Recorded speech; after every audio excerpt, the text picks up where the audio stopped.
ਜਲੰਧਰ ਦੇ ਵਿੱਚ ਪੈਂਦੇ ਦੀ church of glory and wisdom ਦੇ ਸੰਸਥਾਪਕ ਪਾਸਟਰ ਬਜਿੰਦਰ ਸਿੰਘ ਨੂੰ ਅਦਾਲਤ ਨੇ 2018 ਦੇ ਇੱਕ ਬਲਾਤਕਾਰ ਮਾਮਲੇ ਦੇ ਵਿੱਚ ਉਮਰ ਕੈਦ ਦੀ ਸਜ਼ਾ ਸੁਣਾ ਦਿੱਤੀ ਹੈ।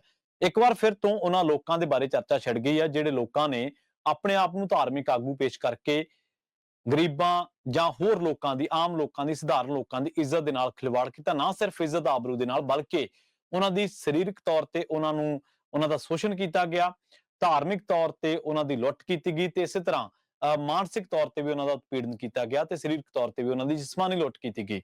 ਇਹ ਪਹਿਲੀ ਗੱਲ ਨਹੀਂ, ਪਹਿਲੀ ਵਾਰ ਨਹੀਂ ਹੈ ਜਦੋਂ ਆਪਣੇ ਆਪ ਨੂੰ ਧਾਰਮਿਕ ਆਗੂ ਕਹਿੰਦਾ ਇਸ ਤਰ੍ਹਾਂ ਦੇ ਵਿਵਾਦ ਜਾਂ ਮਾਮਲੇ ਦੇ ਵਿੱਚ ਸਜ਼ਾ ਯਾਫਤਾ ਕਰਾਰ ਹੋਇਆ ਹੋਵੇ। ਆਪਣੇ ਸਾਹਮਣੇ ਆਸਾ ਰਾਮ, ਆਪਣੇ ਸਾਹਮਣੇ ਡੇਰਾ ਸੱਚਾ ਸੌਦਾ ਦਾ ਜਿਹੜਾ ਗੁਰਮੀਤ ਰਾਮ ਰਹੀਮ ਆ, ਉਹ ਆਪਣੇ ਸਾਹਮਣੇ ਮਿਸਾਲਾਂ ਨੇ, ਪ੍ਰਤੱਖ ਉਦਾਹਰਨਾਂ ਨੇ।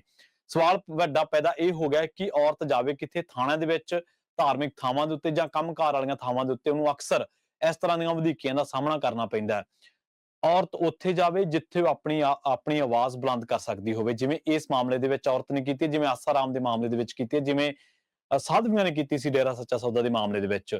ਸੋ ਸਮਾਜ ਨੂੰ ਸੇਧ ਦੇਣ ਦੀ ਥਾਂ, ਜਿਹੜਾ ਧਰਮ ਦਾ ਕੰਮ ਹੈ ਕਿ ਸਮਾਜ ਨੂੰ ਸੇਧ ਦਿੱਤੀ ਜਾਵੇ, ਪਰ ਇਹੋ ਜਿਹੇ ਅਖੌਤੀ ਲੋਕ ਜਦੋਂ ਧਰਮ ਦਾ ਬਾਣਾ ਪਾ ਕੇ ਲੋਕਾਂ ਦੀ ਲੁੱਟ ਕਰਦੇ ਨੇ ਤਾਂ ਨਾ ਸਿਰਫ ਉਹ ਆਪਣੇ ਧਰਮ ਦੀ ਬੇਪਤੀ ਕਰਦੇ ਨੇ, ਬਲਕਿ ਹੋਰਾਂ ਲੋਕਾਂ ਨੂੰ ਵੀ ਮੌਕਾ ਦੇ ਦਿੰਦੇ ਨੇ ਕਿ ਸਾਡੇ ਧਰਮ ਦੇ ਖਿਲਾਫ ਤੁਸੀਂ ਜਾਂ ਸਾਡੀ ਇਸ ਸੰਸਥਾ ਦੇ, ਸਾਡੀ ਜਿਹੜੀ ਇਹ ਸ਼ਾਖਾ ਦੇ ਖਿਲਾਫ ਤੁਸੀਂ ਗੱਲਾਂ ਕਰੋ। ਸੋ ਮਿਸਾਲੀ ਫੈਸਲਾ ਪਾਸਟਰ ਬਜਿੰਦਰ ਸਿੰਘ ਦੇ ਮਾਮਲੇ ਦੇ ਵਿੱਚ।